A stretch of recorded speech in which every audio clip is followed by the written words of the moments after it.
आज के दिन में सबसे बड़ा मार्केट कैप चाइना का है 3,20,000 करोड़ और इंडिया का 18,000 करोड़। अभी ये मैंने शर्ट पहना है ना, ये भी बाम्बू का है। शुगर केन से जब इथेनॉल बनता है तो 1 टन से 80 किलो इथेनॉल बनता है, और बाम्बू से बनाता है तो 1 टन से 200 किलो बनता है। 6 किलो बाम्बू से 1 किलो सीएनजी बनता है।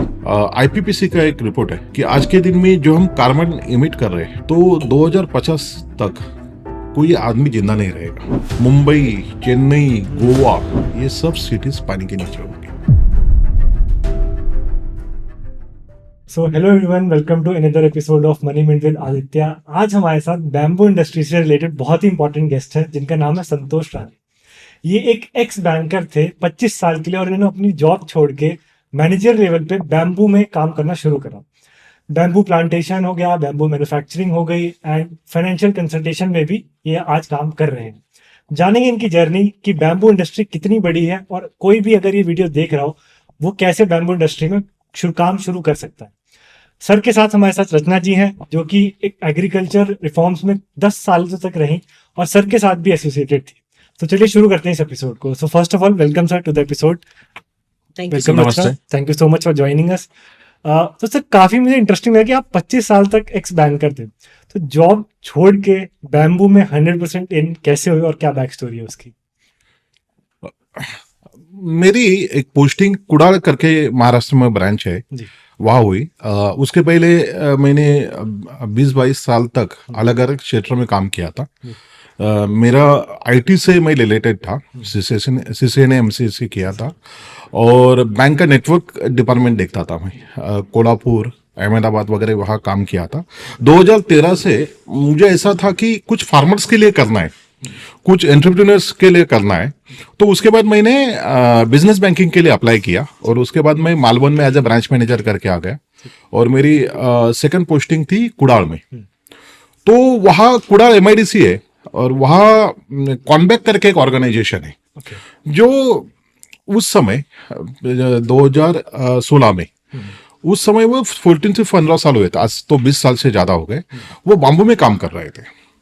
और मैंने उनकी जर्नी देखी, जाके देखा तो मुझे पता चला कि ये सब छोड़ के काम कर रहे हैं। जैसा उसमें एक थे संजू करपे करके, आपको मीन्स बता के हैरानी होगी कि एक्चुअली जब उन्होंने सब उनका प्रोफेशन छोड़ा, उस समय वो सिंधुदुर्ग के हाईएस्ट टैक्स पेयर थे। ओके। और कोकण रेलवे के सबसे बड़े कॉन्ट्रैक्टर थे, सबसे बड़े कॉन्ट्रैक्टर थे। वो छोड़ के उन्होंने बाम्बू में काम करना चालू किया। नेक्स्ट ईयर उनका इनकम टैक्स ऑफिसर उनको मिलने आया कि भाई आपने इनकम टैक्स क्यों नहीं भरा है करके। अच्छा, ये भी सबसे बड़े टैक्स पेयर थे। हाईएस्ट टैक्स पेयर से जब उन्होंने बाम्बू में काम किया, तो बट नेशनल वो 0 टैक्स पेयर पे आ गए थे। तो उनका जर्नी मैंने देखा, और फिर मैंने उस समय में सीनियर मैनेजर था यूनियन बैंक में, ऑल इंडिया का मैं वर्किंग प्रेसिडेंट था ट्रेड यूनियन का। तो उस समय मैंने फिर हमारे एग्जीक्यूटिव से बात की, और उनको मैंने फाइनेंशियल मदद की बैंक की तरफ से। और 2 साल में जो उनका टर्नओवर था 40 लाख था, वहां से 40 करोड़ तक उन्होंने जम की। उसके बाद मुझे ऐसा लगने लगा कि उनसे काफी बार मेरी मुलाकात हो गई, काफी डिस्कशंस हुए, और मुझे ऐसा लगने लगा कि ये ऐसा फील्ड है कि जो आज के दिन में इसमें काम करना चाहिए। ठीक है। और जो कौन से ईयर की बात होगी सर? ये 2016 to 19 के इसमें, 2016 to 19 के इसमें तो काम करना चाहिए। तो मैं फिर एसोसिएट होते गया, बात करते हो गया। फिर 2021 में मैंने डिसाइड किया कि अभी अपने को जॉब छोड़ के 100% इसमें काम करना चाहिए, क्योंकि इससे काफी जो प्रॉब्लम्स है उसको हम एड्रेस कर सकते हैं, और फार्मर्स के लिए जो मुझे काम करना है वो मैं सही तरीके से कर सकता हूँ। तो उसके बाद मैंने रिजाइन किया, और फिर बॉम्बे में काम चालू हो गया। अच्छा, जब आपने जॉब छोड़ी तो क्या वो डिफिकल्ट डिसीजन था आपके लिए जॉब छोड़ना? देखो, मेरे से ज्यादा डिफिकल्ट तो मेरे फैमिली के लिए था ना, क्योंकि वो कंफर्ट लेवल छोड़ना, और कंफर्ट लेवल रहती है, प्रिविलेजेस रहते हैं, सब बातें रहती है। क्योंकि आप एक अच्छे लेवल पे काम कर रहे हैं, और एक नेशनलाइज बैंक है जहाँ आपके 1.5-2 लाख सैलरी है, वो छोड़ के आप एक अलग ही फील्ड में आओगे, जहाँ 25 साल आप ऑफिस में जा रहे हो, काम कर रहे हो, और एक एक नए दिन आप पूरा एक अलग फील्ड में काम करोगे तो लेकिन मैंने बीवी के साथ पूरा डिस्कस किया था, हमने काफी बातों के ऊपर डिस्कस करके उसके बाद मैंने डिसीजन लिया, क्योंकि क्या होता है कि जो भी हम लड़ाई करते हैं तो उसके बाद घर में लड़ाई नहीं होनी चाहिए। किसी गेस्ट ने मेरी यही कहा था कि दुनिया से लड़ लो, घर पे अगर सब कुछ बढ़िया है तो आप एक जगह जीत रहे हो, और वो इम्पोर्टेंट है एक जगह जीतना लाइफ में। और घर से सपोर्ट मिलना बहुत जरूरी है। आज भी मैं कोई भी काम करने जाता हूँ या कोई भी बड़ा डिसीजन होता है तो मैं बीवी को उसका संज्ञान ले लेता हूँ, भाई ऐसा ऐसा कर रहा हूँ करके। तो डिफिकल्ट भी नहीं था, लेकिन डिफिकल्टीज काफी आ गई उसके बाद। उसके बाद ठीक है, फिर जॉब छोड़ी और फिर क्या फर्स्ट ईयर कैसा रहा जब आपने कहा कि अब बैम्बू में काम शुरू करना है, और क्या काम शुरू करा आपने? जॉब छोड़ने के बाद मैंने नोडाटिस इक्विवेंचर्स प्राइवेट लिमिटेड करके एक कंपनी मैंने फॉर्म की, प्राइवेट लिमिटेड कंपनी फॉर्म की। मेरे साथ और 3 लोग थे जो मुंबई में अलग अलग फील्ड में काम कर रहे थे। उन्होंने भी उनका फील्ड छोड़ के सब लोग सिंधुदुर्ग में आ गए और अच्छे आज हम साथ में सब काम कर रहे हैं। और हर एक का उस समय का जो इनकम था वो 1,50,000 ऐसे ही था। और सबने छोड़ी, सब लोग छोड़ के आ गए और फिर हमने बाम्बू से पेलेट्स बनाने का एक यूनिट वहां चालू किया, कुडाल में चालू किया। ठीक है। और कुडाल में चालू किया, 2 साल तक चलाया। 2 साल के बाद पता चला कि ये इकोनॉमिकल फिजिबल नहीं है। तो अभी हमारा यूनिट चालू है, लेकिन अभी वहां हम बायो ब्रिकेट्स बनाते हैं। तो पाइवेट करा आपने, बेसिकली आपको समझ में आ गया ये चीज नहीं चल रही है, हाँ कुछ और बनाते हैं, रहना बैम्बू में है लेकिन एंड प्रोडक्ट अलग करना है। हाँ ठीक है। रचना जी, आपकी क्या जर्नी रही सर के साथ? सर के साथ तो मुलाकात कुडाल में ही हुई थी। बैंक में कुछ कामों के लिए जाना होता था, तो फिर थोड़ी जान पहचान बढ़ी। फिर थोड़ी सी और आगे की जब बातें हुई तो पता चला कि बैम्बू के ऊपर का इंटरेस्ट है। फिर बहुत सारी, इनफैक्ट उन्होंने बहुत विमेन एंटरप्रेन्योर्स के लिए बहुत ज्यादा काम किया है सिंधुदुर्ग में। एंड जो सेल्फ हेल्प ग्रुप्स होते हैं उनको कुछ ना कुछ, अगर कुछ भी प्रोडक्शन शुरू करना है या कुछ भी शुरू करना है तो उसके लिए I think so, if I am not wrong, 300 से ऊपर सेल्फ हेल्प ग्रुप्स को सर ने अब तक फाइनेंस कर चुके हैं। एक्चुअली जॉइंट लाइबिलिटी ग्रुप होते हैं वुमेन एम्पावर्ड, उसमें इंडिया की हिस्ट्री थी। मैंने एक दिन में 225 ग्रुप को फाइनेंस किया था। सो ये सारे डिस्कशंस, कहीं ना कहीं मैं सोशल बैकग्राउंड से बिलोंग करती हूँ पहले से, तो डिस्कशंस के लिए हमें सब्जेक्ट मिलते गए। फिर उसमें एंटर किया बैम्बू, जो कहीं ना कहीं बचपन से मेरा भी थोड़ा सा अट्रैक्शन का पॉइंट था कि एक, पता नहीं क्यों, बट जंगल में घूमते वक्त वो एक पेड़ या कुछ ऐसा था कि जो अट्रैक्ट करता था। एंड मेरे इनफैक्ट गार्डन रेस्टोरेंट का नाम भी मैंने बैम्बूली रखा था। तो इन्होंने मुझे पूछा था कि क्यों ये नाम क्यों? मैं बोला सर बैम्बू से प्यार है इसलिए। बोलता है तो फिर प्यार लगता है दोनों को एक ही चीज से, मुझे भी बहुत ज्यादा। फिर डिस्कशंस होते गए, फिर जो इनकी टीम थी वो लोग जब शिफ्ट हुए तब मल्टीपल टाइम हम मिलते रहे कि क्या कर सकते हैं। बेसिकली सिंधुदुर्ग में अभी सिचुएशन ये है फार्मिंग की कि खेत जो है ना उसके इतने छोटे छोटे टुकड़े हो गए। जो पहले एकड़ में थे वो अभी बंटवारे एक एक पीढ़ी में होते हुए वो बहुत छोटे हो गए। मेन क्रॉप है वहां का राइस। ठीक है, बट अभी का सिंधुदुर्ग का सिचुएशन ये है कि वहां पे सिर्फ जो लोग जिनके पास जमीन है वो घर के खाने के लिए साल भर के लिए जितना लगता है उतना ही राइस उगा रहा है। बाकी की जितनी जमीन है उस पर कुछ नहीं हो रहा है। तो फिर हम लोगों ने डिसाइड किया कि क्यों ना हम जहाँ पे है पहले सिंधुदुर्ग में वहीं से फार्मर्स के साथ बात करना, उनको बैम्बू के बारे में इंफॉर्मेशन देना, उनको क्रॉप्स प्रोवाइड करना, उनको सीड्स प्रोवाइड। सर ने नर्सरी शुरू करी थी। ठीक है, वो अभी बहुत ग्रो कर गई है कि वहां पे हम लोग सीड से फिर प्लांट्स उगाते थे। एंड कुछ तो ऐसे ही बांटे हैं फार्मर्स को कि आप ये 5 प्लांट्स ले लो, आप लगा के देखो। तो फिर ये सारी जर्नी ऐसे होती गई, बहुत सारे फार्मर्स से मिलना जुलना। एंड फिर कहीं ना कहीं सर फैक्ट्री प्रोडक्शन और इसमें बिजी हो गए और मैं अपने डिजाइन वाले सेक्टर में बिजी हो गई। तो बट अभी भी काम शुरू है। एंड मैं चाहती हूँ कि महाराष्ट्र नहीं या सिंधुदुर्ग नहीं, बट इंडिया में सबसे ज्यादा मतलब हर एक फार्मर ने अपनी जमीन के एक हिस्से में तो कमर्शियल बैम्बू प्लांटेशन करना चाहिए, ठीक है। बिकॉज वो एक लॉन्ग लास्टिंग प्रोजेक्ट है। वो डेफिनेटली उनको पैसा देगा, फाइनेंशियली स्ट्रांग करेगा, जी। 2 साल 3 साल के बाद हर फार्मर को करेगा। उसकी वजह से बाकी नेचर को जो बेनिफिट्स होने वाला है वो भी बहुत अच्छे से होने वाला ठीक है। वो तो सर समझाएंगे जी, अब। वही मैं सर से समझना चाह रहा था कि सर बैम्बू ही क्यों, क्या बेनिफिट्स हैं ऐसे बैम्बू के, या क्या एंड प्रोडक्ट है कि जो फार्मर अगर वो उसकी बैम्बू की फार्मिंग करे तो उसको बेनिफिट मिले। देखो ऐसा है ना कि आज आप देख रहे होगे कि हमारे पास ग्रीन रिवॉल्यूशन हुआ इंडिया में, लेकिन तो भी फार्मर्स गरीब का गरीब ही रह गए। और आज के दिन में भी देखोगे तो 100 ऑफ फार्मर्स आत्महत्या कर रहे हैं। जी। महाराष्ट्र में देखो, आप इंडिया में पूरे कहीं भी इंडिया में जाओ, देखिए, पूरे जो कि बहुत इंडिया में serious issue है। देखने जाओगे तो सब फार्मर्स आत्महत्या कर रहे हैं। एक प्रॉब्लम है। दूसरी बात क्या है कि आप ग्लोबल वार्मिंग बढ़ रही है। अगर आईपीपीसी का एक रिपोर्ट है, IPCC inter government panel on climate change, जी। उसका रिपोर्ट है, अभी ये 6 रिपोर्ट है जी। उनका, और वो इतना सीरियस रिपोर्ट है ना कि अगर आप सुनोगे तो आदमी बोलेगा कि मैं क्यों जी रहा हूं करके, काम क्यों कर रहा है। क्योंकि उनका ऐसा मानना है कि आज के दिन में जो हम कार्बन इमिट कर रहे हैं, जो हवा में छोड़ रहे हैं, वो ऐसे ही चालू रह गया तो 2050 तक कोई आदमी जिंदा नहीं रहेगा। ओके। 2050 तक 2200 जो आइलैंड्स है पूरे वर्ल्ड की, वो सब पानी के नीचे होंगी। मुंबई, चेन्नई, गोवा, ये सब सिटीज पानी के नीचे होंगी। तो क्योंकि अभी जो कार्बन का जो प्रमाण है हवा में वो 422 ppm है, वो 350 होना चाहिए स्टैंडर्ड लेवल, तो उससे काफी ऊपर गए। ये जिस दिन 450 क्रॉस करेगा उसके बाद कोई भी आदमी यहाँ सर्वाइव नहीं कर सकता। बस ये अलार्मिंग सिस्टम है, अलार्मिंग पोजीशन। और सब जो जैसा फिनलैंड है, बाकी जो देश है, ये सब लोग बोल रहे हैं कि भाई इसके ऊपर उपाय चाहिए, हमें करना चाहिए। वर्ल्ड को भी मालूम है कि जैसा पेरिस में हुआ उसमें भी हुआ कि भाई इसके ऊपर काम करना चाहिए करके।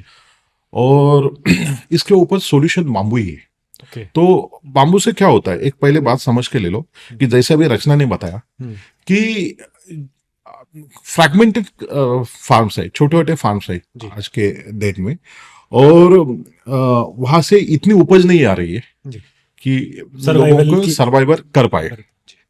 दूसरी बात क्या होती है, सोचो कोई शुगर केन लगाता है तो उसके पैसे उसको 12 महीने में 18 महीने में मिलते हैं जब उसका हार्वेस्टिंग हो जाती है। तो बाम्बू पूरे साल में कटता रहता है। तो फार्मर्स को जैसे कटाई होती रहती उसको ओल्ड ईयर उसके पैसे मिलते जाएंगे। ठीक है। ओके। दूसरी बात क्या है कि ये नेचर पे ज्यादा ये नहीं है, मीन्स डिपेंड नहीं है। जैसा बहुत बारिश हो गई तो भी बाम्बू को कोई असर नहीं होने वाला है। एक आधे सर बारिश हुई ही नहीं है तो भी बाम्बू मरने वाला नहीं है। All year round. हाँ, सबसे हार्डेस्ट स्पीशीज मानी जाती है वर्ल्ड की। तो उसके वजह से जो रिस्क है वो कम हो जाती है। तीसरी ये है बात कि जैसा मैंने हमें पोल्यूशन का बताया, तो बाम्बू 30% मोर ऑक्सीजन जो है वो हवा में छोड़ता है। सोचो एक आदमी के लिए एक आदमी के लिए पूरे साल के लिए 280 टन कार्बन लगता है। ठीक है। और बाम्बू 320 टन छोड़ता है। 280 किलो लगता है और बाम्बू 320 किलो हवा में छोड़ता है, केवल एक पौधा। ऑक्सीजन।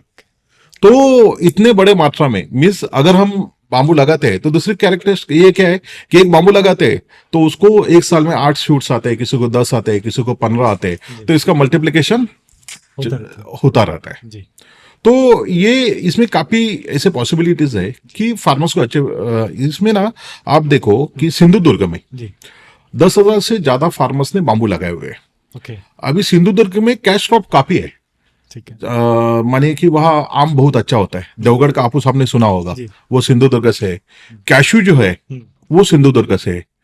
आम और कैशू जैसे कैश क्रॉप जो काफी अच्छी प्राइस मिलते हैं, ऐसे कैश क्रॉप होते हुए भी 10,000 से ज्यादा फार्मर्स ने बाम्बू लगाए हुआ है, क्योंकि उनको मालूम है ये आम और काजू से ज्यादा पैसा मुझे बाम्बू से मिलता है। अच्छा, मतलब अभी ये सिचुएशन है कि बैम्बू मतलब इतना अच्छा मतलब क्रॉप दे रहा है हमें पैसा। No doubt about it. हमारे पास आप 70 से 75 ऐसे फार्मर्स है, इनका साल का बाम्बू से इनकम 1 करोड़ के ऊपर है। ओके। तो अच्छे तरह से प्लांटेशन हुआ है। 2004 से ये चालू है। उसके लिए इनिशिएटिव लिया था सुरेश प्रभु जी ने, ठीक है। और उस समय किसी को मालूम भी नहीं था कि ऐसा करना चाहिए, क्या कौन सी वैरायटी लगानी चाहिए। जी।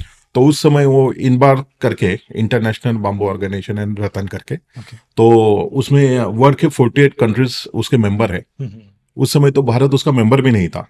तो उस समय उन्होंने लाया और वहाँ कॉन्बैक करके एक ऑर्गेनाइजेशन चालू हुई। उन्होंने फिर फार्मर्स को ट्रेन किया कैसे बाम्बू लगाने चाहिए, और बाम्बू के लिए कॉन्बैक करके एक संस्था बनाई, और जिसका भी काफी बड़ी हुई है। राइट। हाँ, तो उसमें बाम्बू के प्रोडक्ट्स बनते हैं, फर्नीचर्स बनते हैं, जी। बिल्डिंग्स बनती है। ठीक है। तो वहाँ का जो माल है, तो उसको भी आज अच्छी डिमांड आ रही है, और फार्मर्स का इनकम ऑलमोस्ट 1 लाख से 3 लाख के आसपास जाता है महीने की? नहीं, ईयर का, पर एकड़। पर एकड़, ओके। पर एकड़। तो सिंधुदुर्ग एक है ना, एक एग्जाम्पल है कि जहाँ एक अच्छा इकोसिस्टम तैयार हुआ है। एक रेवोल्यूशन है मुझे लग रहा है, राइट? क्योंकि हाँ। अभी मुझे लगता है पूरे इंडिया में बहुत लोगों को नहीं पता कि बैम्बू से भी आप इतना अच्छा मतलब अर्निंग कर सकते हो, फार्मर्स के लिए एटलीस्ट। सही है, सही है, सही है। अच्छा, अभी आप कितना प्लांटेशन कर रहे हैं अपनी अपनी कैपेसिटी में, और कितने इनिशिएटिव्स को आप सपोर्ट कर रहे हैं? देखो, लास्ट 2 साल से मैंने मेरे कंपनी की तरफ से एक 150 एकड़ तक हमने बाम्बू का प्लांटेशन किया, कमर्शियल प्लांटेशन किया। ओके। ओके, नेक्स्ट 3 साल में मेरा टारगेट है 15,000 एकड़, 15,000। और उसके लिए हमने जगह भी आइडेंटिफाई की हुई है। फार्मर से हम कॉन्टेक्ट में, कुछ इन्वेस्टर्स से बात हो रही है, और इस साल से वो लार्ज स्केल ऑफ प्लांटेशन, जिसको बोलते हैं कमर्शियल प्लांटेशन, चालू हो जाएगा। राइट। और अपने देश में एक दिक्कत है एक कि अपने पास अभी तक कमर्शियल प्लांटेशन नहीं हुआ है। ठीक है। इंडियन, जैसे महाराष्ट्र गवर्नमेंट ने काफी इनिशिएटिव लिए बाम्बू प्लांटेशन के लिए। मनरेगा करके एक स्कीम है। बाम्बू में दिक्कत क्या है ना, कि अगर कोई फार्मर बाम्बू लगाएगा ना, तो पहले 3 साल उसको कुछ इनकम नहीं मिलता। ओके।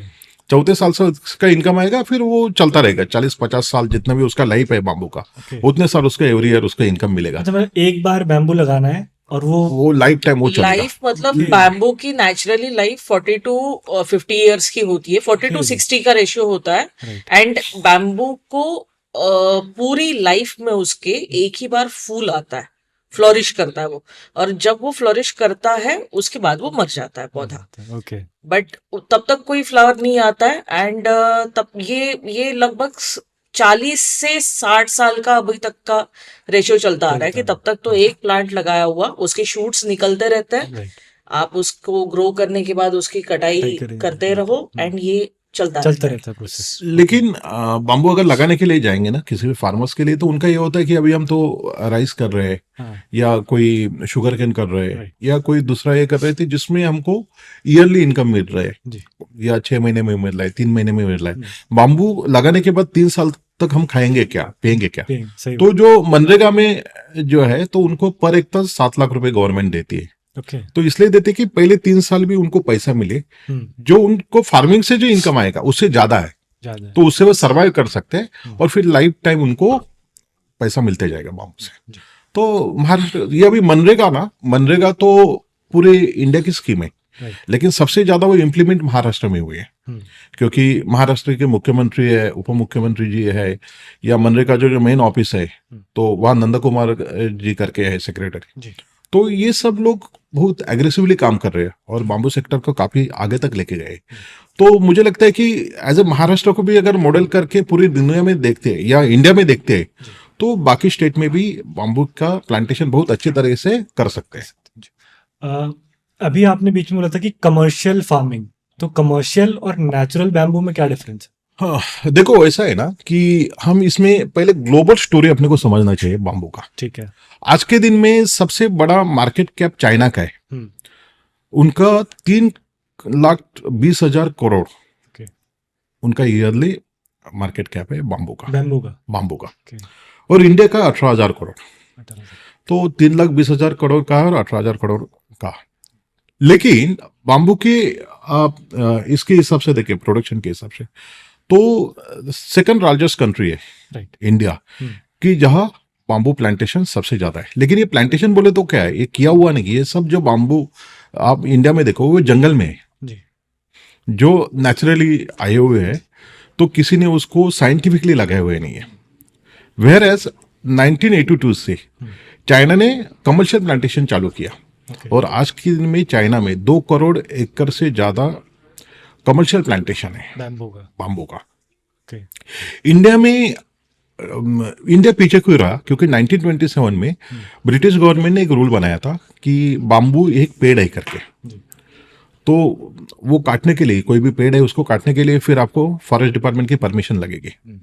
तो फिर फार्मर्स का ऐसा है कि मेरे खेत में मैं बाम्बू लगा रहा हूँ और काटने के लिए फॉरेस्ट डिपार्टमेंट के पास जाओगा, वो पैसा मांगेगा, वो जो भी वो, कुछ हाँ, जो अनएथिकल जो difficulties प्रैक्टिसेस होती है वो चलती थी, तो लोगों ने बाम्बू लगाना बंद कर दिया। फिर नितिन गडकरी जी ने उसको इनिशिएटिव लिया, और फिर 2017 में मोदी गवर्नमेंट ने बाम्बू को ग्रास कैटेगरी में लाया। ओके ओके, और उसके बाद जो जर्नी है, उसके बाद प्लांटेशन चालू हो गया, फिर महाराष्ट्र बाम्बू मिशन बना, नेशनल बाम्बू मिशन बना, राइट ये मनरेगा में आया, अभी फॉरेस्ट डिपार्टमेंट काम कर रहा है, जी मनरेगा काम कर रहा है, नेशनल बाम्बू मिशन कर रहा है, महाराष्ट्र में तो एमटीडीयू है। जी तो ऐसे अलग अलग डिपार्टमेंट गवर्नमेंट के काम कर रहे हैं और प्लांटेशन कर रहे हैं। लेकिन आज के दिन में भी इंडिया में कमर्शियल प्रॉपर प्लांटेशन हुआ नहीं है।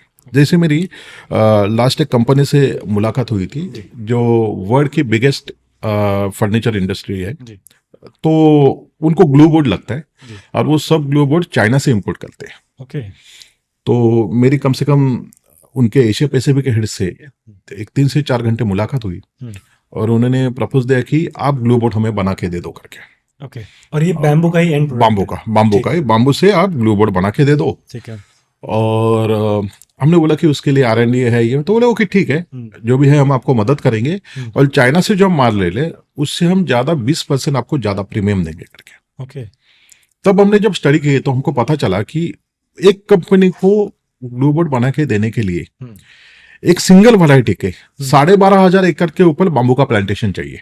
12,500 12,500 एकड़ के बाम्बू का प्लांटेशन चाहिए। ठीक है ओके, अभी ये मैंने शर्ट पहना है ना, जी ये भी बाम्बू का है। ओके हाँ, ये fabric. बाम्बू फाइबर से, बाम्बू फैब्रिक से बना हुआ है। ओके आदित्य का ग्रासिम करके ब्रांड है, जी। ये बनाते हैं। अभी आदित्य ग्रुप महाराष्ट्र में बाम्बू फाइबर एक्सट्रैक्शन का यूनिट लगाना चाहते हैं, ओके तो उस यूनिट के लिए 1 लाख एकड़ के ऊपर बाम्बू का प्लांटेशन लगेगा। ओके तो बाम्बू में इतनी बड़ी मिस क्या बोलते हैं, इसकी इतनी बड़ी पॉसिबिलिटीज है कि जितना आप काम करोगे उतना कम है। उतना end लेकिन products आते रहेंगे। इंडिया का जर्नी छोटा है ना, क्योंकि हम 2017 के बाद शुरू काम करें करना हमने। चालू किया है, जी जी वेरएस चाइना 1982 से कर रहे हैं। तो मार्केट कैप बहुत बड़ा है। जी और बेसिकली इसको प्लान करना पड़ेगा प्लान आपकी, करना मतलब जैसे शुरुआत से फार्मिंग प्लान हुई है ना किसी भी देश में, किसी भी कम्युनिटी में, कि अगर इस देश में इतना पॉपुलेशन है तो उसे इतनी अरहर की दाल लगती है, इतना टन चावल लगता है, इतना टन ये लगता है, तो अगर यहाँ पे बैम्बू की इंडस्ट्रीज खड़ी होनी है जी तो उसके लिए कितनी जमीन पे प्लांटेशन करना पड़ेगा, वो भी कौन कौन सी स्पेशीज का करना पड़ेगा, ठीक है, वो आइडेंटिफाई करके, मतलब अगर कहीं पे एक जिले में, किसी एक जिले में अगर कोई बैम्बू फैब्रिक की पकड़ के चलिए कि एक बैम्बू फाइबर निकालने की फैक्ट्री लग रही है, तो बैम्बू फाइबर निकालने के लिए सबसे बढ़िया स्पेशी कौन सी है बैम्बू की, तो अगर उसी जिले में और उसके आसपास के जिले के फार्मर्स को उनके साथ कम्युनिकेट करके अगर वही ये प्लांटेशन करे तो ट्रांसपोर्ट का खर्चा भी लिमिटेड होता है, उनको अपने आप जो है वो अर्निंग्स की एंड फार्मिंग की अपॉर्चुनिटीज मिलती है नहीं, एंड एंड प्रोडक्ट जो है, जो फैक्ट्री है, उसको रॉ मटेरियल मिल जाता है। तो ये हर कोई प्लांटेशन या हर कोई फार्मिंग जैसे प्लानिंग से की जाती है ना, उसी प्लानिंग से करना पड़ेगा ये कहीं ना कहीं, और वो हर स्टेट गवर्नमेंट को, हर डिस्ट्रिक्ट गवर्नमेंट को एंड सबको इनिशिएटिव लेके करना पड़ेगा। जी समझ गया, मतलब अभी Because इसमें क्योंकि हमने बहुत लेट अभी शुरू करा है। प्लानिंग नहीं है, और unorganized दूसरी बात क्या है sector ना, जैसा अभी गवर्नमेंट्स के, जैसा मनरेगा में भी प्लांटेशन हो रहा है ना, तो उसमें क्या होता है कि गवर्नमेंट्स के ऑफिशियल्स प्लान दे देते हैं, फार्मर्स को बेचारे को मालूम नहीं रहता कि कौन सा प्लांट लगाना है, तो फ्री में मिलते हैं, लोग लगाते हैं। अभी लास्ट 4 साल से मैं पूरे महाराष्ट्र में घूमा, पूरे इंडिया में घूमा, लेकिन मैं खुद हार्वेस्टिंग के प्रैक्टिसेस कुछ सेट करना चाहता था। जी। तो मैंने टीम बनाई, अलग अलग जगह पे गया। जी। तो मैंने क्या देखा कि लोगों ने बाम्बू लगाया हुआ है लेकिन हार्वेस्टिंग नहीं हो रही है, हम्म, क्योंकि जो प्लांटेशन है वो इंडस्ट्री स्पेसिफिक नहीं है। हाँ, राइट। लोगों ने जैसा है वैसे लगाया। अभी मैं जब बाम्बू में जब मैंने फाइनेंशियल कंसल्टेशन चालू किया बाम्बू के इसमें, तो उसमें क्या देखा, जैसा हमने ना एक भारत बाम्बू एसोसिएशन करके ऑर्गेनाइजेशन बनाई है हमने, कि जो बाम्बू प्लांटेशन से लेके उसमें जो भी कुछ प्रॉब्लम्स है वहां से लेके एंड प्रोडक्शन तक हम सब उसमें से जो भी प्रॉब्लम्स है हेल्प करते हैं और उसके लिए पॉलिसी बनाने के लिए मदद करते हैं। ठीक है। तो मैंने खुद जैसे मैंने पहले बताया था कि मैंने बाम्बू से पैलेट्स बनाने की फैक्ट्री चालू की थी। 2 साल में वो मुझे बंद करनी पड़ी क्योंकि मेरा 1 करोड़ रुपए का नुकसान हो गया। तो जब मैंने स्टडी की तो पता चला कि महाराष्ट्र में ऐसे 15 यूनिट लगाए गए थे और सब 15 यूनिट बंद हो गए। ओके। तो इन सब लोगों को मैंने इकट्ठा किया, क्या गलत हो गया हमसे, इसके ऊपर हमने ब्रेनस्टॉर्मिंग सेशंस किए और उसके बाद भारत बाम्बू एसोसिएशन बनाया। कि हमने ये बताया, ये सोचा कि जो हमसे गलती हो गई वो आगे किसी से ना हो, क्योंकि फील्ड अच्छा है और इसमें काम करेंगे तो सबका पैसा बनेगा।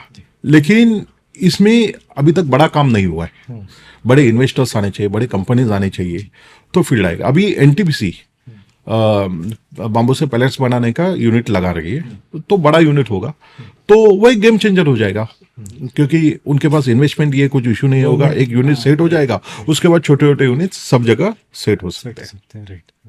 अच्छा, अगर कोई एंटरप्रेन्योर है या कोई फार्मर है तो गवर्नमेंट सब्सिडीज कुछ हैं इसमें, और क्या रेवेन्यू पोटेंशियल है, अगर उसके बारे में भी आप कुछ गाइड कर सकें लोगों को।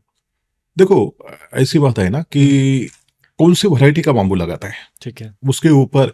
जैसा ना बाम्बू में 20-80 का रेशो रहता है कि जो 20% बाम्बू जो रहता है वो हाईली वैल्यू एडेड प्रोडक्ट्स के लिए जाता है। सोचो हम हमारे जैसे मैंने कॉर्नबैग बताया तो वह फर्नीचर बनता है, तो बाम्बू जो फर्नीचर के लिए बाम्बू आता है तो एक बाम्बू के हम 60 रुपए देते हैं, किसी को 100 रुपए देते हैं, किसी बाम्बू के 300, किस बाम्बू के लिए तो 300 रुपए भी देते हैं। बेस्ट क्वालिटी क्या लगा सकते हैं इंडिया में, क्योंकि देखो मैं अभी जैसे बताया ना कि वहाँ कौन सा बाम्बू चलेगा, जैसा अभी मुझे यान बनाना है तो उसके लिए ग्लीन वल्गरिस हम सिलेक्ट करेंगे। ओके, ठीक है। एक चीज मतलब मैं सोचना चाह रहा था कि जैसे मैं एंटरप्रेन्योर हूँ तो मैं इस चीज में क्या कर सकता हूँ, बैम्बू इंडस्ट्री में कोई भी अगर ये वीडियो देख रहा हूँ एंटरप्रेन्योर, तो वो कैसे घुस सकता है और वो कैसे इसमें प्रॉफिट अर्न कर सकता है। देखो, एक तो ना आज के दिन में बाम्बू एज ए एनर्जी बहुत उसको अच्छा डिमांड है, ठीक है। जैसा बायो सीएनजी है या इथेनॉल है, राइट। अगर हम शुरू भी करते हैं ना तो बाम्बू का क्या क्या यूज है, तो बाम्बू को आप डायरेक्ट को फायरिंग कर सकते हैं, इस बाम्बू के टुकड़े करके या बाम्बू के पाउडर करके आप डायरेक्ट बॉयलर में जला सकते हो, ठीक है। तो एक ये यूज हो गया। ओके, अभी आज के दिन में बाम्बू का एडवांटेज ये है ना कि उसका जो कैलोरीफिक वैल्यू जो है वो 4500 है, ठीक है। केसीएल बोलते हैं 4000 किलो कैलोरीफिक वैल्यू उसका है 4500, जो इंडियन कोल के बराबर है। इंडियन कोल के भी अप्रोक्सीमेटली 4500 है, लेकिन इंडियन कोल के जो मॉइस्चर है वो 30% है और बाम्बू का 3% है। जब कोल हम जलाते हैं तो ये फॉसिल फ्यूल है, जैसा कोल जलाते हैं, डीजल जलाते हैं, पेट्रोल जलाते हैं, ये जब जलाते हैं आप जमीन के नीचे जो सोया हुआ कार्बन डाइऑक्साइड है उसको आप हवा में छोड़ते हैं, तो उसको फॉसिल फ्यूल बोलते हैं। तो ये बहुत डेंजरस होता है, क्योंकि उससे जो भी ग्लोबल वार्मिंग आज हो रही है वो उससे हो रही है। लेकिन आप बाम्बू जलाते हो तो बाम्बू से क्या है, उतनी कैलोरीफिक वैल्यू मिल रही है और आप हवा में जो कार्बन है वो ही हवा में छोड़ रहे हैं, जो डेंजरस नहीं है। दूसरी बात क्या है कि बाम्बू जो है ना वो रिफ्लेशनिशिंग है ना, मैं सबसे जल्दी बढ़ता है। इस बाम्बू उसकी जो भी ग्रोथ है वो फर्स्ट 100 डेज में कंप्लीट कर देता है। उसका जो भी शूट्स आता है उसकी पूरा हाइट और लेंथ जो है वो पहले 100 डेज में कंप्लीट कर लेता है। तो वो एक ऐसा पेड़ है जिसको हम बोलेंगे ना कि जैसा वो मार्वलस है, जिसको बाम्बू की ग्रोथ है वो आप कैमरा में आप देख सकते हो, आप नेकेड आई से देख सकते हो कि कैसा बढ़ रहा है करके। तो एक पॉसिबिलिटी ये है कि आप उसको डायरेक्ट जलाओ या उसके ब्रिकेट्स या पैलेट्स बनाओ ठीक है। और वो जलाने दे दो। अभी एक इन्वेस्टमेंट ही बता दीजिएगा, जैसे अगर हम डायरेक्ट कर रहे हैं तो क्या इन्वेस्टमेंट लगेगा, अगर हम देखो, जो एक अगर बेसिक आइडिया। दायरे का बांबू लेके ले रहे हो राइट। तो बांबू आज के दिन में 3 से 4 हज़ार रुपए टन से मिलता है। एक टन से, ठीक है। टन से मिलता है, उसको आप हार्वेस्ट करके आप डायरेक्ट जलाने के लिए कंपनी से। आज के दिन में भी मेरे पास तमिलनाडु वगैरह जो साउथ के स्टेट्स है वहां से एन नंबर ऑफ इंक्वायरीज है कि हमें आप बांबू दे दो, ओके। और भी 5,000 टन चाहिए, 10,000 टन चाहिए। जी। लेकिन आज के दिन में उसमें ट्रांसपोर्टेशन एक हिच है, तो उसके ऊपर भी हम काम कर रहे हैं। देखो, इस इंडस्ट्री में जैसे काम करते जाएंगे ना, वैसे उसको सॉल्यूशंस आते जाएंगे, अपॉर्चुनिटीज आती जाएंगी जी। क्योंकि आज के दिन में सबसे ज्यादा खर्चा आ रहा है हार्वेस्टिंग में और ट्रांसपोर्टेशन में। सोचो, मैं फार्मर को 3,000 रुपए दे रहा हूँ, कंपनी को चाहिए 8,000 रुपए में जी। माल। तो होता क्या है कि 3-3,500 फार्मर्स को दिए, हार्वेस्टिंग को 2-2,500 रुपए लगाए, 5-5,500 हो गए, फिर ट्रांसपोर्टेशन को 3-3,500 आ गए, क्योंकि डिस्टेंस दूर है। ज्यादा है, राइट। लेकिन जैसा काम होगा उसके बाद फिर हम ट्रेन से बेच सकते हैं या अदर ऑप्शंस देख सकते हैं। बल्क में जाएगा तो बल्क में जाएगा और कम तो ट्रांसपोर्टेशन कॉस्ट हाँ, आएगी। तो ये है। दूसरी बात है, जैसा सीएनजी, 6 किलो बांबू से 1 किलो सीएनजी बनता है। ओके इथेनॉल, जी। आज जैसा शुगर केन से इथेनॉल बनता है, शुगर केन से जब इथेनॉल बनता है तो 1 टन से 80 किलो इथेनॉल बनता है। 80 किलो, ओके। और बांबू से बनाता है तो 1 टन से 200 किलो बनता है। 80 kilo, okay. 1 kilo sugar cane से बनाने के लिए 2,500 लीटर पानी लगता है। ओके, बहुत वेस्टेज है पानी। बहुत वेस्टेज है। और बांबू से उतना ही बनाने जाएगा तो 100 लीटर पानी लगता है। तो कितनी बड़ी सेविंग कर रहे हैं, जो नेचुरल रिसोर्सेस है उतनी, और आपको उसका आउटपुट भी अच्छा मिल रहा है। तो गवर्नमेंट ने भी 2017 साल में नुमालीगढ़ में अभी फिनलैंड और नेदरलैंड के साथ मिलके एक अभी वर्ल्ड्स फर्स्ट बायो रिफाइनरी बना रहे, जो 3,000 करोड़ का उसका बजट है, जो बांबू बेस्ड बायो रिफाइनरी है, जिसमें बांबू बेस्ड, जिसमें एनुअली 6 करोड़ टन इथेनॉल बनेगा। इथेनॉल, ओके, और जो कि फ्यूल में मिक्स होगा। हाँ, राइट। और 3 करोड़ टन उसके लिए बांबू लगेगा। तो ये आसाम में लग रहा है। तो आसाम में जो आजू बाजू का जो बांबू है वो पूरा यूज होने लगा, उससे रिलेटेड सब ट्रांसपोर्टेशन आएगा, सब इकोसिस्टम बन जाएगा। तो ये अभी काफी इनिशिएटिव है। तो ये इतनी बड़ी इंडस्ट्री है ना कि आप मान नहीं सकते। सोचो, अभी मैंने जैसा बताया कि कोल को हम रिप्लेसमेंट करने जाते हैं। सोचो कि 1,000 मेट्रिक टन का मेगावाट्स का एक प्रोजेक्ट है, तो उसको कोयला कितना लगता है? 9,000 टन लगता है डेली 9,000 टन लगता है। राइट। तो एक यूनिट का जी। ऐसे सैकड़ों यूनिट इंडिया में, महाराष्ट्र में ये 24 है। तो उसमें अगर 5% भी गवर्नमेंट ने कंपलसरी किया है 2023 से कि 5% उसमें बांबू या एग्रो रेसिड्यू होना चाहिए, उसमें बांबू पैलेट्स भी है। तो 5% भी पकड़ते हैं ना, तो भी वो रिक्वायरमेंट काफी यूज है। राइट। दूसरी बात क्या है कि जब 1 किलो आप कोयला जलाते हो तो 2 किलो 8 से 2.8 किलो कार्बन डाइऑक्साइड छोड़ते हो। ओके। तो नेचर के कितना लॉस है, कितना पोल्यूशन कर रहे हो। तो ऐसा हम करते रहेंगे तो बचेंगे ही नहीं ना। जैसे आपने 2025 तक ही 2050 तक तो ये सब खत्म हो जाएगा। राइट। अभी तो गवर्नमेंट क्या बोल रही है कि 2025 तक जो भी व्हीकल्स है, इसमें E20 बोल रहे हैं ना, इथेनॉल, उसमें अपने को 20% मिक्स करना है। राइट। तो उसके हिसाब से इथेनॉल के प्लांट लगने चाहिए। अभी निर्मलीगढ़ के फाइनेंशियल्स अभी चालू है, उसका कमर्शियल ऑपरेशन अभी चालू हो गए। तो जैसे वो सक्सेसफुल हो जाएगा, उसके रेशोज मिल जाएंगे, तो सब जगह अभी इथेनॉल के प्लांट लगने चालू हो जाएंगे। तो जैसे आपने बताया था कि जो भी इन्वेस्टर्स होंगे, जैसे आपके जैसे एंटरप्रेन्योर्स होंगे, तो बायो सीएनजी, ब्रिकेट्स या पैलेट्स बनाना, इथेनॉल मैन्युफैक्चरिंग, ये बहुत अच्छे बिजनेसेस है। अभी सर हम बात कर रहे थे कुछ फाइनेंशियल, जैसे जो आपका फाइनेंशियल कंसल्टेशन, उसके बारे में थोड़ा बताइए कि आप कैसे लोगों को कंसल्ट कर रहे हैं बैम्बू इंडस्ट्री। मैं ये मानता हूँ ना कि जैसा हम जिस भी फील्ड में काम कर सके ना, उसमें अगर नेकी से और अच्छे दिल से काम करते हैं तो उसमें डिफरेंस क्रिएट कर सकते हैं। जैसे मैं बैंक में था, जैसे रचना ने बताया, जैसे मैंने वुमेन्स एंटरप्रेन्योर्स के लिए भी काफी काम किया। पहले महाराष्ट्र में फर्स्ट फेरी बोट के लिए मैंने फाइनेंस किया था। फर्स्ट पैरासेलिंग यूनिट के लिए मैंने फाइनेंस किया। फर्स्ट हाउस बोट के लिए मैंने फाइनेंस किया। तो जो इनोवेटिव जो प्रोजेक्ट थे उनके लिए फाइनेंस किया। और मैंने क्या देखा कि इन्होंने सबने इंडस्ट्री को बहुत अच्छी तरह से बूस्ट किया। नौकरी छोड़ने के बाद भी, जैसे मैं बाम्बू में काम कर रहा हूँ, तो अभी फाइनेंशियल कंसल्टेशन तो मैंने अभी 3-4 महीने हो गए चालू किए। फिनबक्स फाइनेंशियल सर्विसेज करके मैंने एक ऑर्गेनाइजेशन बनाई है। तो मैंने क्या देखा, जो नए एंटरप्रेन्योर्स है या पुराने भी है, उनको प्रॉपर फाइनेंशियल उनकी जो नीड्स है उसका असेसमेंट ही नहीं होता है। और जब बैंक के पास जाते हैं, सोचो एक आदमी की रिक्वायरमेंट 5 करोड़ की है तो उसको 1 या 2 करोड़ मिलते हैं या फाइनेंस ही नहीं मिलता। तो जो प्रोजेक्ट जिस ताकत से चलना चाहिए उस ताकत से वो चला ही नहीं नहीं पाता। चल पाता जी। और फिर काफी एंटरप्रेन्योर्स है जो नए रहते हैं वो पीछे आ जाते हैं और काम नहीं कर सकते, वापस नौकरी करना चालू कर देते हैं। जी। तो मुझे लगा कि यहाँ काम करना चाहिए, इसलिए मैंने चालू किया और मुझे उसमें खुशी मिल रही काम करते समय। दूसरी बात तो ये है ना कि जैसे मैं काम कर रहा हूँ तो कुछ गवर्नमेंट से कुछ सब्सिडीज होते हैं इंडस्ट्रीज के लिए, ये तो वो भी हम गाइड करते हैं। सोचो अगर छोटा भी एक आधा यूनिट से, जैसा 50 लाख चाहिए, एक आधा करोड़ चाहिए, तो छोटे छोटे स्कीम है गवर्नमेंट की, CMEGP है, PMEGP है, काफी सारी जिसमें 25 लाख मिलते हैं, 40 लाख रुपए में मिलता है, या 25% 30% सब्सिडी मिलती है।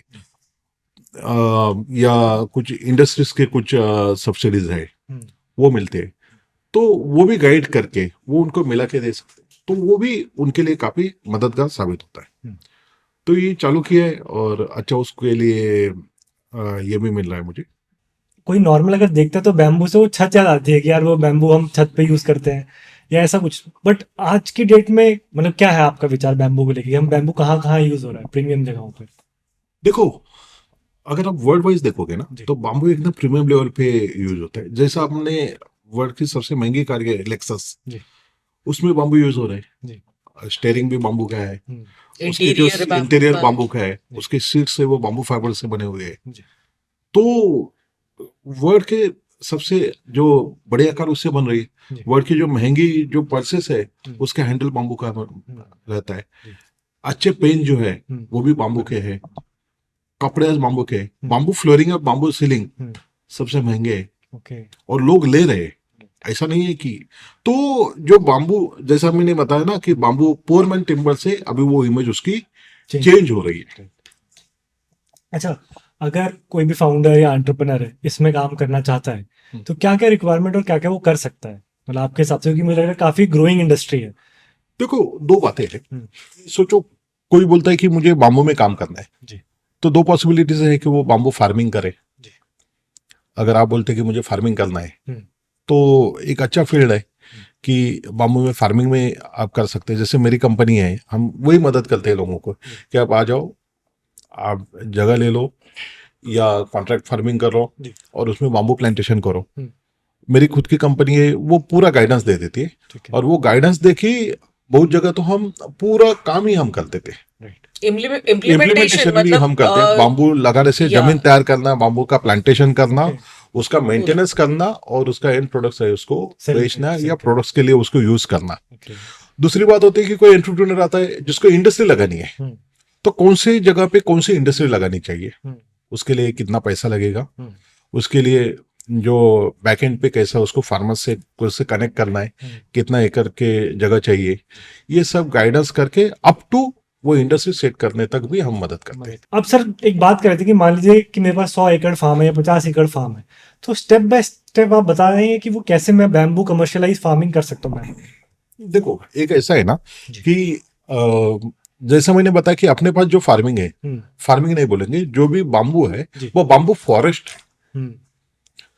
और जहां भी अभी जो कुछ लोगों ने प्लांटेशन किया है ना, तो उसको इंडस्ट्री स्पेसिफिक प्लांटेशन नहीं किया है। तो पहले तो आपको ये देखना चाहिए कि किस इंडस्ट्री को ये बाम्बू यूज होगा, तो उसका वैरायटी सिलेक्ट करके वही आपको प्लांटेशन करना चाहिए। दूसरी बात, जैसे अभी हम प्लांटेशन करते हैं तो हम यही बताते हैं कि उसको कमर्शियली करो। कमर्शियली करो बोलो तो उसका फेंसिंग होना चाहिए, ठीक है, फर्स्ट बात है। उसके बाद उसका इरिगेशन होना चाहिए, उसके बाद उसका प्रॉपर मेंटेनेंस होना चाहिए, प्रॉपर उसको जहां जहां उसको डोसेज देने चाहिए। जैसे कुछ ऑर्गेनिक जो मैन्यूअर है उसको भी टाइमली देनी चाहिए, पानी उसको टाइमली देनी चाहिए, क्योंकि आप उसको एज ए कमर्शियली उसको बना रहे हैं। देखो, आज के दिन में बाम्बू का शूट्स का भी आप अचार बनता है, आप उसका बाम्बू राइस आता है, बाम्बू से नमक बना सकते हैं, तो ये एडिबल में भी है। बाम्बू से सॉक्स से लेके, टॉयज से लेके, टूथब्रश से लेके सब बातें बनती है। काफी सारे स्टार्टअप्स भी हैं जो बैम्बू से प्रोडक्ट बना के करोड़ों में रेवेन्यू कर रहे हैं। बहुत सारे हैं। तो जो पॉसिबिलिटीज है वो इनॉर्मस है, लेकिन आपको पता होना चाहिए कि आप किस सेक्टर के लिए बना रहे हो।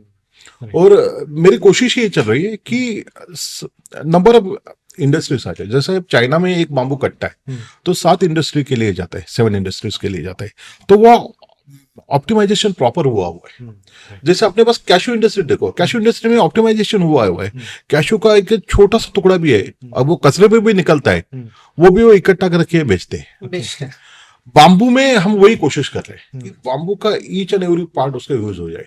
आज हमारे पास सिंदर में क्या हो रहा है, ये सब महाराष्ट्र में बाम्बू का जो पोल है उसको लेते हैं 14 या 20 फीट का, बाकी सब बाम्बू है वेस्ट है वो फेंक देते हैं। 100 एकड़ फार्म है, पर एकड़ की बात कर लेते हैं। 100 एकड़ में हम करना चाह रहे हैं तो 1 एकड़ में इनिशियल क्या कॉस्ट आएगी और हर साल मेंटेनेंस क्या कॉस्ट आएगी, पहले ये बता दीजिए।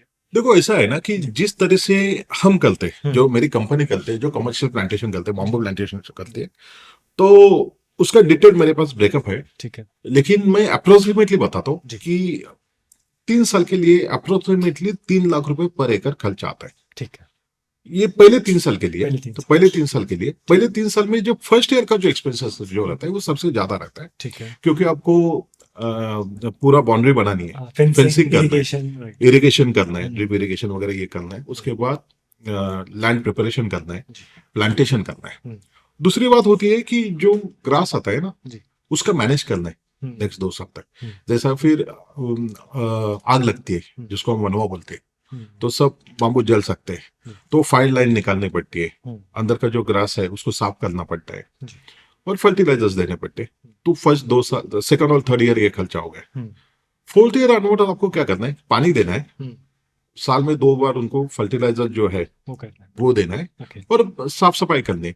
तो वो हार्डली 25,000 रुपए पर एकड़ खर्चा है। 3 साल बाद से आप 25,000 रुपए, चौथे साल से आपको साल का 25,000 में हो जाता हम है। लोगों को ये गाइड करते हैं ना, जैसे मेरी कंपनी की, अगर आपको इन्वेस्ट करना है तो आप लैंड परचेस कर लो, जितनी सस्ती लैंड मिलेगी उतनी अच्छी है। पानी का वहाँ व्यवस्था होनी चाहिए। अगर आपको 3 से 5-6 लाख में अगर कोई जगह मिलती है तो आप ले लो। उसमें लैंड डेवलपमेंट के लिए सोचो, आपने 10 एकड़ जगह ले ली, 5 लाख से ले ली एकड़, ऐसा मान के चलते फॉर एग्जाम्पल, कहीं 5 से मिले, कहीं 10 से मिले, कहीं 3 लाख से, वो अलग है। डेवलपमेंट कॉस्ट अप्रोक्सीमेटली उतनी आने वाली है पर एकड़ जो हमने बात 3 लाख की जमीन पे भी ऑलमोस्ट 3 लाख ही आएगी, 5 लाख की जमीन पे भी 3 लाख ही आएगी। अच्छा, बहुत अगर अच्छी जमीन होगी तो 3 लाख के बदले 2,50,000, 2,60,000 इतना आ जाएगी, तो वो कॉस्ट आ जाएगी।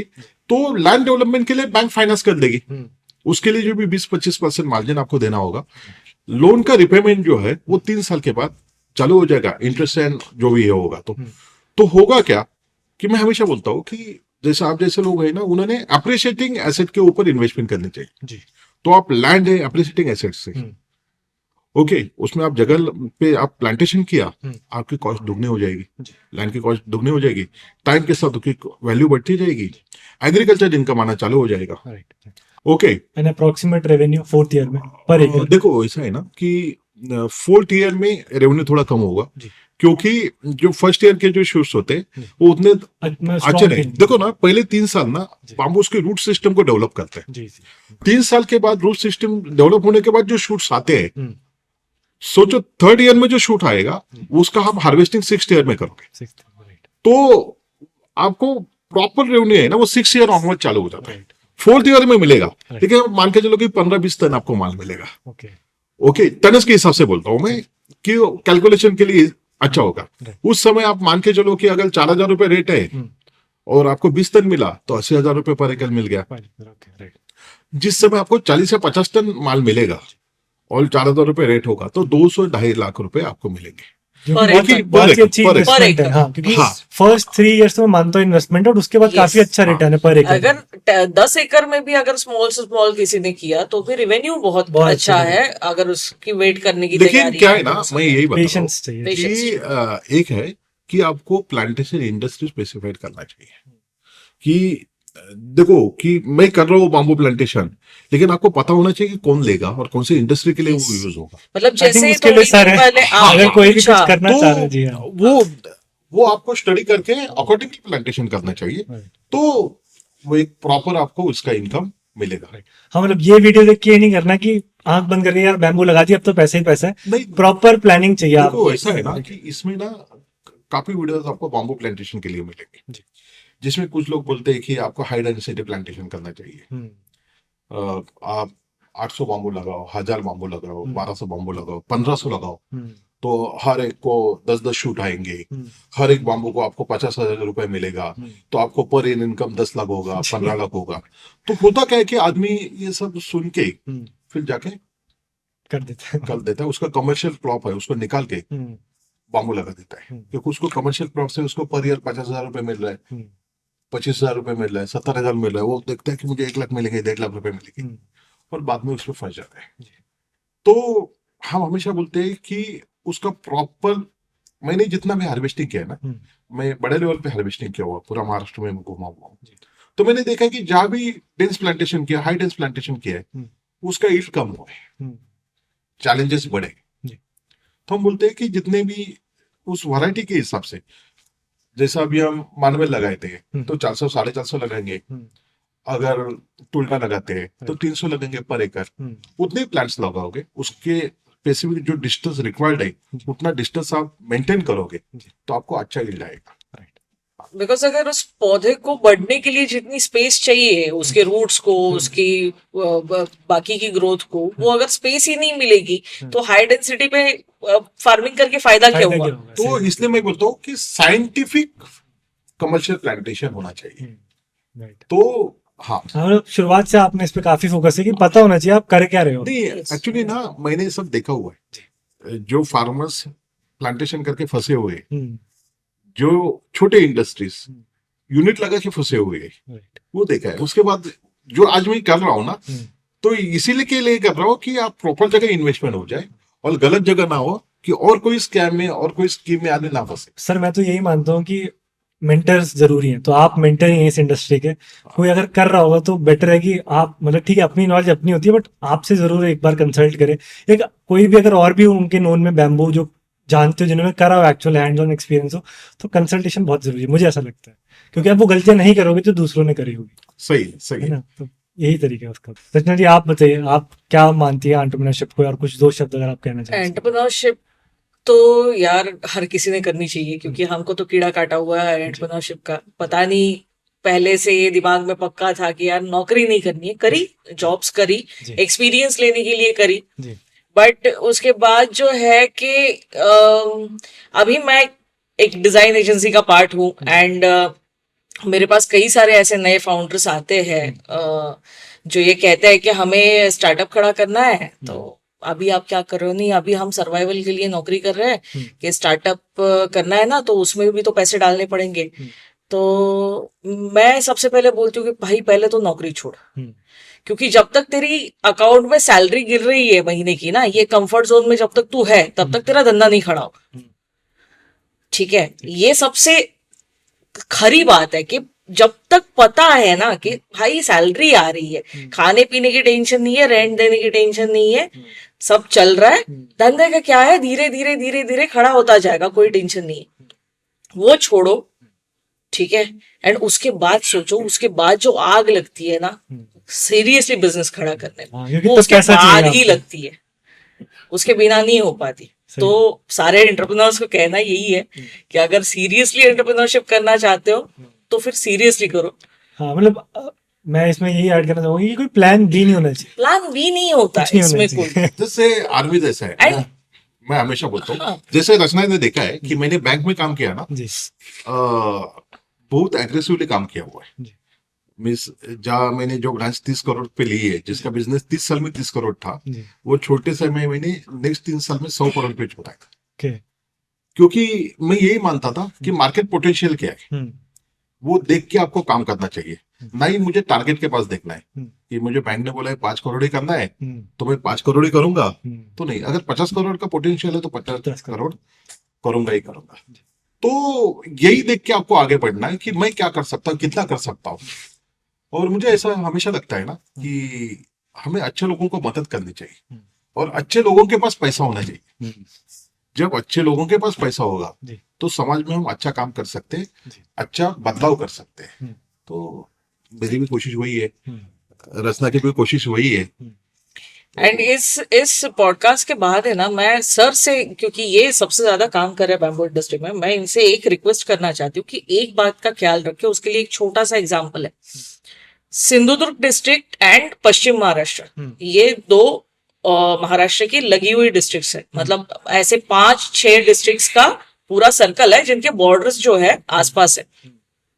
पश्चिम महाराष्ट्र में शुगर केन बहुत अच्छे तरीके से होता है। सिंधुदुर्ग में मतलब कोंकण रीजन में भी शुगर केन बहुत अच्छे तरीके से होता है, जबकि सिंधुदुर्ग में बारिश भी बहुत ज्यादा होती है, शुगर केन को सबसे ज्यादा पानी लगता है, तो वो यहाँ पे बढ़िया तरीके से हो सकता था। बट अर्ली स्टेज में ना, पॉलिटिकल मैं बीच में नहीं लाना चाहूंगी, पर अर्ली स्टेज में पश्चिम महाराष्ट्र में शुगर को प्रोसेस करने की फैक्ट्रीज टाइम पे बनी, जो कि सिंधुदुर्ग डिस्ट्रिक्ट में नहीं बनी। ठीक है, राइट। उसे हुआ ये कि वहां पे शुगर केन का प्लांटेशन एंड सब कुछ डेवलप हुआ, बट सिंधुदुर्ग में नहीं हो पाया, बिकॉज शुगर केन का वजन इतना होता है कि वो ट्रांसपोर्टेशन में जो खर्चा लग जाता है, वो यहाँ से उठा के कोल्हापुर की या सातारा की या सांगली की किसी फैक्ट्री में ले जाके बेचना पॉसिबल नहीं था सिंधुदुर्ग के या कोंकण रीजन के एंटरप्रेन्योर को। तो ये सेम चीज जो है ये बैम्बू के साथ नहीं होनी चाहिए। कहीं ना कहीं इंडस्ट्री एंड प्लांटेशन वो साथ में इसका, चलता है। हाँ, ये कहीं ना कहीं साथ में चलना चाहिए, तो ये एक सक्सेसफुल मॉडल आगे जाके बन सकता है। हाँ, मैं ना एक बात पे थोड़ा ये करूंगा कि जैसे सिंधुदुर्ग में ना शुगर केन होता है, लेकिन सिंधुदुर्ग में उसका ईल्ड जो है ना वो कम आता है, क्योंकि अपने पास ना लाल मिट्टी है सिंधुदुर्ग लाल में, मिट्टी, और काली मिट्टी कोल्हापुर नहीं में काली मिट्टी है। तो कोल्हापुर में 1 एकड़ पे 50 से 75 टन ईल्ड आता है, हाँ, और हमारे पास 25 से 35 टन आता है, काफी कम है। तो काफी कम है। उसके काफी लिए कम है। उसका फार्मर्स का उतना इनकम नहीं मिलता। हाँ, Whereas सिंधुदुर्ग में बाम्बू बहुत अच्छा आता है। देखो, बाम्बू बहुत के लिए अच्छा। 2 बातें क्या लगती है, एक तो पानी लगता है और दूसरे लगता है मॉइस्चर, Moisture। हाँ, और दोनों बातें सिंधुदुर्ग में भर के है, भर के है। तो वो नेचुरल है। मैं भी हमेशा ये मानता था कि ना कि सिंधुदुर्ग में ऐसी इंडस्ट्री बाम्बू की खड़ी होनी चाहिए, जैसे शुगर फैक्ट्री के सामने शुगर केन के जो टेम्पो ट्रक लग रहे हैं, Right, वैसे वैसे बाम्बू की फैक्ट्री, और वो आगे आने वाले 2-4 साल में हो जाएगा। क्यों सिंधुदुर्ग में नहीं, पूरी इंडिया में होगा। जैसा अभी वो नुमालीगढ़ का है ना, उनको अगर जब 3 लाख टन बाम्बू लगेगा, जी। वो तो तो आप ऐसे ही मान के लाइन चलो से ना गाड़ियां कितने खड़ी लाइन से गाड़ी खड़ी हाँ, होगी। खड़ी होनी ही पड़ेंगी जी। वो दिन ज्यादा दूर नहीं है, तो अभी ये राइट टाइम है, हम काम कर रहे हैं उसका। ठीक है, thank you so much sir, बहुत मजा आया Thank आपके you. साथ करके। Thanks Thank you. थैंक्स हमें थैंक्स। बुलाने रचना के जी, लिए। नहीं, आप लोगों ने बहुत अच्छी नॉलेज दी बैम्बू के बारे में, जो कि मुझे लग रहा है कि बहुत सारे लोगों को नहीं पता है। तो आई होप इस पॉडकास्ट के थ्रू उन्हें पता चलेगा कि बैम्बू कितनी बड़ी इंडस्ट्री है और कितना पोटेंशियल है इसमें काम करने का भी आगे आने वाले टाइम में।